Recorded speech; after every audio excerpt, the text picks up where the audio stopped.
Shalom Bapak dan Ibu, kita bertemu kembali. Salam sehat untuk kita semua. Kita akan kembali merenungkan firman Tuhan dari kitab Injil Yohanes pasal 17 ayat 1 sampai 11. Tapi sebelumnya mari kita berdoa. Bagimulah hormat serta pujian dan kemuliaan ya Allah Bapa. Sukacita dan damai sejahtera Engkau bagikan bagi kami ketika kami rindu untuk mendengarkan kehendak-Mu, ketika hamba-Mu rindu untuk memperdengarkan firman-Mu. Urapan yang daripada-Mu lah yang mengurapi hati, pikiran dan pendengaran kami, sehingga kebenaran firman Allah boleh nyata dalam kehidupan kami dan kami hidupi kebenaran itu sesuai dengan kehendak-Mu. Demi Kristus Yesus kami sudah berdoa. Amin. Bapak dan Ibu, tema firman Tuhan yang menjadi renungan kita hari ini yang dari Yohanes pasal 17 ayat 1 sampai 11 adalah menjadi satu adalah kehendak Allah. Ketika kita saling berjauhan satu dengan yang lain, di dalam hati kecil kita ada kerinduan untuk bertemu. Saudara kita, sesama kita, orang tua kita, ada kerinduan untuk bertemu. Ketika kita bertemu, begitu sukacita kita nikmati dan kita bersyukur kepada Tuhan. Kita mengucapkan syukur karena kita dapat bertemu dengan orang yang kita rindukan dalam kesehatan. Ibu bapak yang diberkati, demikian juga hari ini dalam renungan firman Tuhan. Saya bacakan untuk kita. Doa Yesus untuk murid-muridnya. Demikianlah kata Yesus, lalu ia menengadah ke langit dan berkata, Bapa, telah tiba saatnya, permuliakanlah anakmu, supaya anakmu mempermuliakan engkau. Sama seperti engkau telah memberikan kepadanya kuasa atas segala yang hidup, demikian pula ia akan memberikan hidup yang kekal kepada semua yang telah engkau berikan kepadanya. Inilah hidup yang kekal itu, yaitu bahwa mereka mengenal Engkau satu-satunya Allah yang benar dan mengenal Yesus Kristus yang telah Engkau utus. Aku telah mempermuliakan Engkau di bumi dengan jalan menyelesaikan pekerjaan yang Engkau berikan kepadaku untuk melakukannya. Oleh sebab itu ya Bapa, permuliakanlah aku padamu sendiri dengan kemuliaan yang kumiliki di hadirat-Mu sebelum dunia ada. Aku telah menyatakan nama-Mu kepada semua orang yang Engkau berikan kepada aku dari dunia. Mereka itu milik-Mu dan Engkau telah memberikan mereka kepadaku dan mereka menuruti firman-Mu. Sekarang mereka tahu bahwa semua yang Engkau berikan kepadaku itu berasal daripada-Mu. Sebab segala firman yang Engkau sampaikan kepadaku telah kusampaikan kepada mereka dan mereka telah menerimanya. Mereka tahu benar bahwa aku datang daripadamu dan mereka percaya bahwa Engkaulah yang telah mengutus aku. Aku berdoa untuk mereka, bukan untuk dunia aku berdoa, tetapi untuk mereka yang telah Engkau berikan kepadaku, sebab mereka adalah milik-Mu. Dan segala milikku adalah milik-Mu, dan milik-Mu adalah milikku. Dan aku telah dipermuliakan di dalam mereka. Dan aku tidak ada lagi di dalam dunia, tetapi mereka masih ada di dalam dunia. Dan aku datang kepadamu ya Bapa yang Maha Kudus. Peliharalah mereka dalam nama-Mu, yaitu nama-Mu yang telah Engkau berikan kepadaku, supaya mereka menjadi satu sama seperti kita. Amin. supaya mereka menjadi satu sama seperti kita. Menjadi satu adalah kehendak Allah. Adalah kehendak Allah. Adalah sebuah kerinduan dari doa Tuhan Yesus. Dan sebuah harapan kepada Allah Bapa di surga, supaya Allah Bapa di surga mempersekutukan murid-murid yang satu dengan yang lain, satu adanya.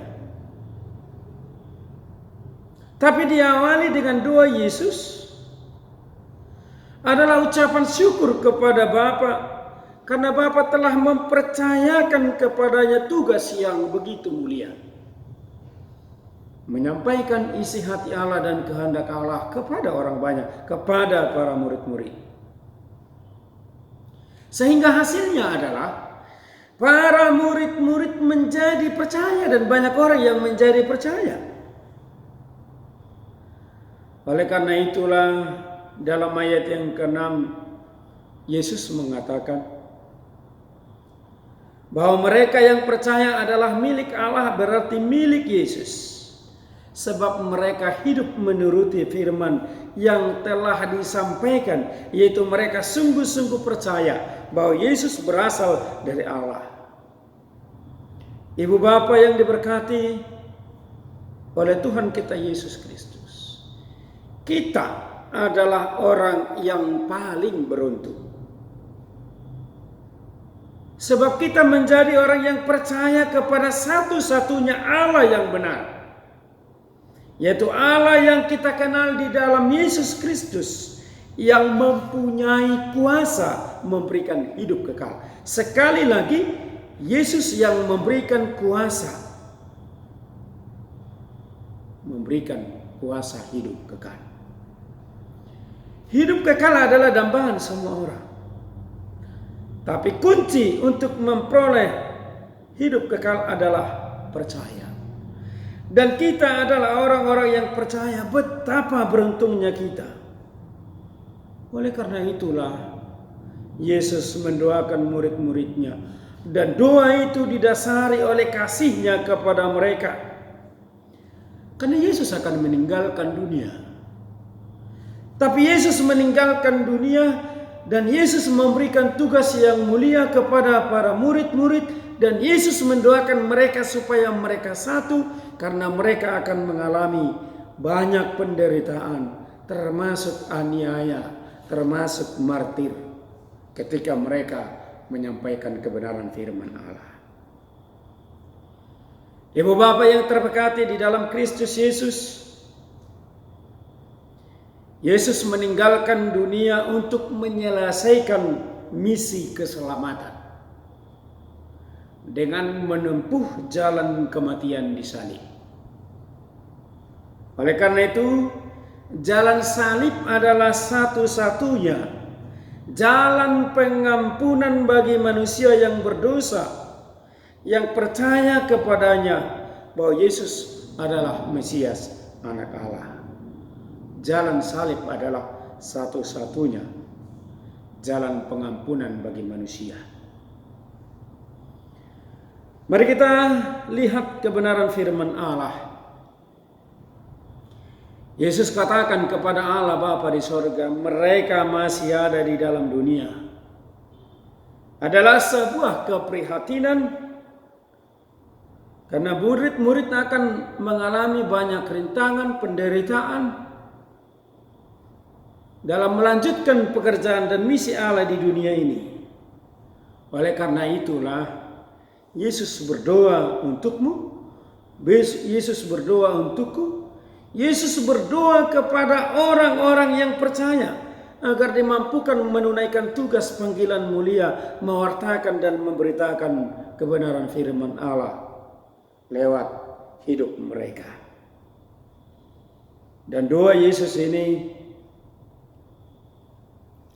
adalah doa yang begitu mulia. Adalah doa yang tetap memotivasi para murid-murid agar para murid tetap tinggal di dalam kebenaran firman Allah. Dalam doa Yesus ini ada dua hal yang perlu kita renungkan. Yang pertama, Bapak dan Ibu, nama Yesus adalah nama Allah itu sendiri. Nama itu bukan hanya sekedar nama, tapi nama itu adalah nama yang berkuasa menyembuhkan orang yang sakit. Jika kita lihat dan baca dalam Kisah Para Rasul pasal yang ketiga ayat yang ke-6. Bahkan Injil Markus pasal 16 ayat 18. Dan nama itu juga berkuasa mengusir setan. Dan nama itu juga berkuasa memberikan keselamatan. Bapak dan Ibu, saya akan bacakan Kisah Para Rasul 4 ayat 12. Begini firman Tuhan. Dan keselamatan tidak ada di dalam siapapun juga selain di dalam Dia. Sebab di bawah kolong langit tidak ada nama yang lain diberikan kepada manusia yang olehnya kita dapat diselamatkan. Yang olehnya kita dapat diselamatkan. Yang kedua, doa Yesus ini juga menyatakan supaya mereka menjadi sama seperti kesatuan Allah Bapa dan Anak. Ibu Bapa, kesatuan adalah hakikat Allah. Sebagaimana digambarkan dalam firman Allah hari ini, seperti Bapa dan Anak adalah satu, milikmu adalah milikku. Dan sebagai milik Tuhan, kita harus hidup di dalam kesatuan yang dapat menjadi kesaksian bahwa murid-murid Tuhan Yesus adalah murid-murid yang diutus untuk menunjukkan kesatuan untuk misi penyelamatan manusia yang belum mengenal Kristus. Bapak dan Ibu, jemaat yang terkasih, bagaimana dengan persekutuan jemaat kita saat ini? Sudahkah ada di dalam persekutuan itu kata sehati, sepikir, seia, sekata, walaupun tidak seperut? Sudahkah tampak dan nampak kesatuan yang saling menghormati, saling mengasihi, saling mendahului dalam memberi hormat, saling berbagi dalam suka dan duka? Oleh karena itu, sangatlah ironis jika murid-murid, jika orang-orang yang percaya kepada Yesus Kristus tidak memperlihatkan kesatuan dan apalagi saling curiga, saling merendahkan, saling meremehkan, saling bermusuhan, saling membenturkan satu dengan yang lain, saling menjelekkan, hidup dalam kesombongan, iri hati, bahkan dengki. Marilah Bapak dan Ibu, marilah kita sadari dan dasari bahwa persekutuan gerejawi kita bukanlah organisasi dunia politik, dunia bisnis, dan lain-lainnya. Sebab bila demikian persekutuan itu tidak akan kokoh. Tetapi persekutuan itu harus didasari pemahaman bahwa kita adalah milik Allah yang sudah dibeli dengan harga yang mahal, yakni dengan kematian Yesus Kristus. Hubungan kita dengan Allah dipulihkan dengan kebangkitan Yesus dan kenaikan Yesus sebagai garansi bagi orang-orang yang percaya kepadanya. Ibu Bapa yang diberkati oleh Tuhan kita Yesus Kristus, perbuatan Yesus ini mendoakan murid-muridnya, mendoakan orang-orang yang percaya kepadanya, marilah kita pahami juga sebagai teladan. Agar apa? Agar kita saling mendoakan. Doakanlah pemimpin-pemimpin bangsa menghadapi COVID-19. Doakanlah para medis dan dokter yang menjadi gugus terdepan. Doakanlah pemimpin-pemimpin gereja agar bijaksana dan berhikmat. Doakanlah orang tua, anak, saudara, jemaat,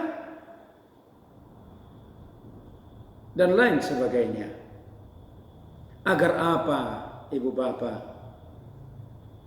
Agar kesatuan di tengah-tengah persekutuan jemaat, di tengah-tengah persekutuan gereja, di tengah-tengah persekutuan keluarga, sungguh-sungguh persekutuan yang menunjukkan dan menampakkan kemuliaan Allah. Saya berharap dalam situasi sulit yang kita hadapi akhir-akhir ini tidak memudarkan kita untuk saling berbagi, untuk saling menopang, untuk saling mendukung, untuk saling mengasihi. Mari kita tinggalkan dan tanggalkan keinginan-keinginan duniawi. Bahwa menjadi satu adalah kehendak Allah. Menjadi satu itu bukan seragam. Menjadi satu itu bukanlah hal yang mudah, tapi hal yang sulit. Sehingga Yesus pun berdoa agar para murid menjadi satu seperti Allah Bapa dan Anak. Ketika kita bersatu, masalah yang besar dapat kita lalui. Apa kata orang pintar? Bersatu kita teguh, bercerai kita runtuh. Kehendak Allah hari ini, mari kita bersatu. Saling menopang, saling membahu satu dengan yang lain. Walaupun pandemi corona COVID-19 ini belum berlalu, tapi kita berharap akan berlalu jika kita bersatu menuruti perintah Allah, bersatu menuruti perintah pemimpin-pemimpin kita, sehingga penularan COVID-19 akan berakhir. Tuhan memberkati kita, menolong kita. Tuhan yang mempersekutukan dan mempersatukan hati pikiran kita, perasaan kita satu dengan yang lain. Sehingga kita saling memiliki karena kita adalah ciptaan baru di dalam Bapa, di dalam Yesus Kristus. Tuhan menolongmu, memberkatimu, menyertaimu, dan menyediakan kasih-Nya, anugerah-Nya, pertolongannya untuk kita boleh bersatu dalam percaya kepada Yesus. Mewujudkan kesatuan itu, tanggalkan dan tinggalkan keinginan duniawi, hidupilah keinginan Allah. Bahwa menjadi satu adalah kehendak Allah. Itulah tema firman Tuhan hari ini. Shalom, semangat, tetap bersandar kepada Tuhan. Salam sehat dari kami, Pendeta Arifin Sigiro. Amin. Mari kita berdoa. Terima kasih ya Bapa di sorga untuk renungan firman Allah dan ajaran-Mu kepada kami, untuk kami boleh memiliki kepedulian, kesehatian, kesepikiran satu dengan yang lain. Sebagaimana kesatuan Allah di dalam Yesus, bahwa Allah telah mengutus Yesus untuk memperdamaikan kami dengan segala dosa dan pelanggaran kami, sehingga kami menjadi orang-orang yang percaya kepada Tuhan. Ya Tuhan Allah Bapa di sorga, kehendak-Mu adalah menjadi satu. Persatukan dan persekutukanlah kami di dalam kuasa Roh Kudus-Mu, agar kami boleh saling bahu-membahu, tolong menolong dan topang menopang, sehingga kami boleh mewujudkan kesatuan di dalam Kristus. Khususnya dalam menghadapi COVID-19 ini, berikanlah pertolongan-Mu kepada orang-orang yang percaya kepada-Mu Bapa, agar mereka hidup seturut dengan kehendak-Mu. Dengar dan sempurnakanlah doa kami ini ya Bapa di sorga. Dalam satu nama yang indah kami sudah berdoa, dalam Yesus Kristus Tuhan kami yang hidup. Amin. Shalom.